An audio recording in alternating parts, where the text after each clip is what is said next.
India में ऐसी कौन सी जगह हैं जो आपके हिसाब से आपको लगता है दैट कि कुछ तो है वहाँ पे? लंबी there mines for sure, number minds, okay. वो एक काफ़ी अच्छी जगह है। गढ़कुंदार फोर्ट, गढ़कुंदार फोर्ट, ये कहाँ पे? झांसी से 50 किलोमीटर दूर, मध्य प्रदेश के पास बॉर्डर। ओके। वो एक बहुत प्यारी जगह है। वो जगह आपको डरा सकती है दिन में भी।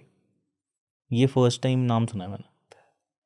अब शायद इसके बाद बहुत सारे लोग चले जाएं, वो अलग बात है, लेकिन वो आपको दिन में भी डरा सकती है।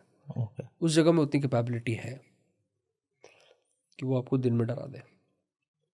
Corbett National Park, Corbett. जंगल, जंगल का कुछ सेक्शन ऐसा है जहाँ आप एंट्री करोगे और आप आगे जाना ही नहीं चाहोगे।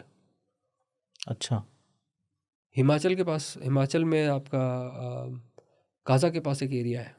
कासा के पास में। वैसे तो ये पूरा जो एरिया है वो खुला है और बर्फ़ में वो बंद हो जाता है जब स्नोफॉल होती है, बट वो एक एरिया ऐसा है जब उसमें जब तेज़ हवाएं चलती है ना ड्यूरिंग समर्स, तो आपको ऐसा लगेगा कि वो हवाएं आपसे बात कर रही हैं।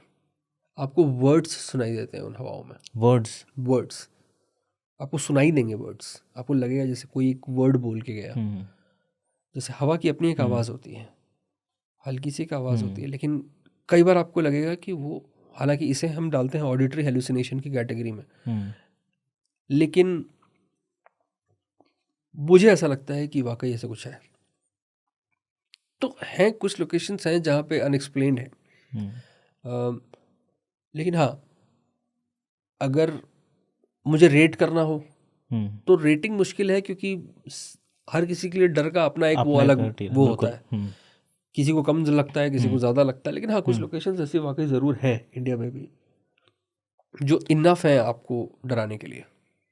अगर फॉरेन कंट्रीज़ की बात करें तो वहाँ पे कौन कौन सी ऐसी लोकेशंस हैं? South America.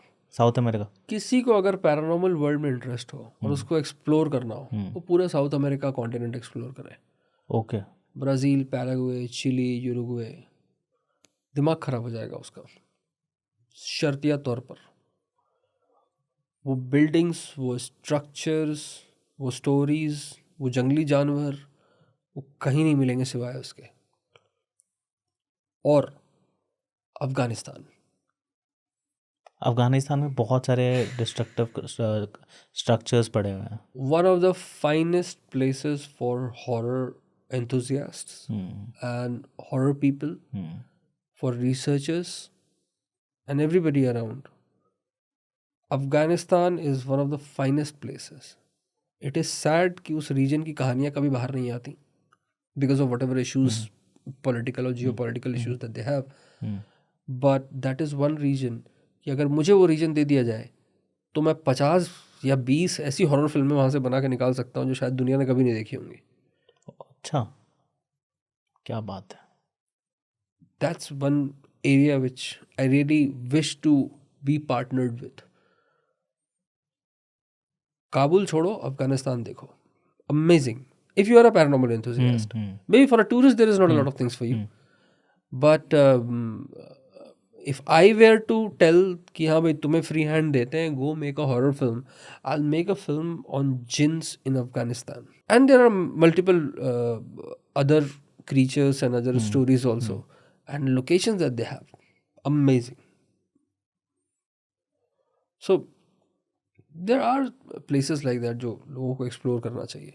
ज़्यादातर लोगों को लगता है कि because of the media that dominates from the western world, US, UK, कि उनकी हॉरर फिल्में ज़्यादा चलती हैं या उनका जो कल्चर है वो ज़्यादा होता है। अगर आप देखोगे तो हॉरर या पैरानॉर्मल, फिलॉसफी, लिटरेचर, इन सब में वेस्ट सबसे वीक है।